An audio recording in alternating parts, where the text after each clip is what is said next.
Salut à tous, alors on a une première idée des tarifs grâce encore une fois à l'Allemagne qui dévoile ses tarifs avant nous. Comme d'habitude j'ai envie de dire, donc on va lire ça ensemble. J'ai vu qu'il y avait un tableau, on va directement en fait aller sur le tableau. Alors voilà, donc prix d'Allemagne, Zoé Z Life 50. Nous ce qui nous intéresse c'est vraiment avec batterie parce que la location de batterie pour moi ça reste une arnaque. Quoi qu'on en dise. Donc 31 990 euros, c'est hors bonus hein, évidemment, ces prix-là, pour la Life 50. La Zoé Experience du coup, 32 990 euros. Et la Z2 Intense, 35 990 euros. Wow, quand même, c'est quand même pas donné hein. Pour une Zoé.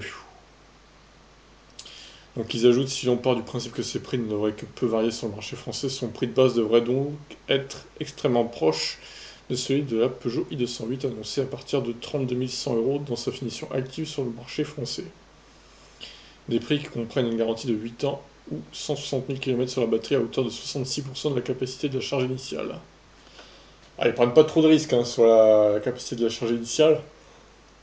Contrairement à d'autres constructeurs, c'est plutôt 70% minimum. Donc ouais, bah la Z250, si c'est les mêmes prix en France, ça ferait 25 990 euros bonus déduit. La Z2 Experience, ça ferait 27 990 euros. Et la Zoé Intense, ça ferait 29 990 euros. Bonus déduit donc. Et avec batterie incluse. Donc 30 000 euros quand même la Zoé Z250. Est-ce que ça vous paraît être un bon prix?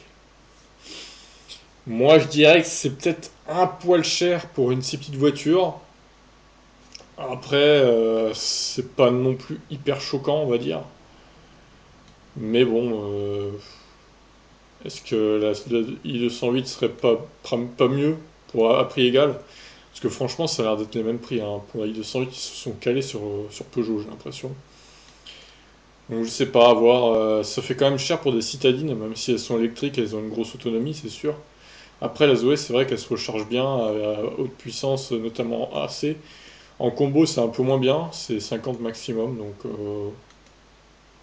ouais, je suis pas non plus choqué par le prix, mais je suis pas non plus très emballé, donc c'est un peu mi-figue, mi-raisin, quoi. N'hésitez pas à me dire ce que vous en pensez. Ciao!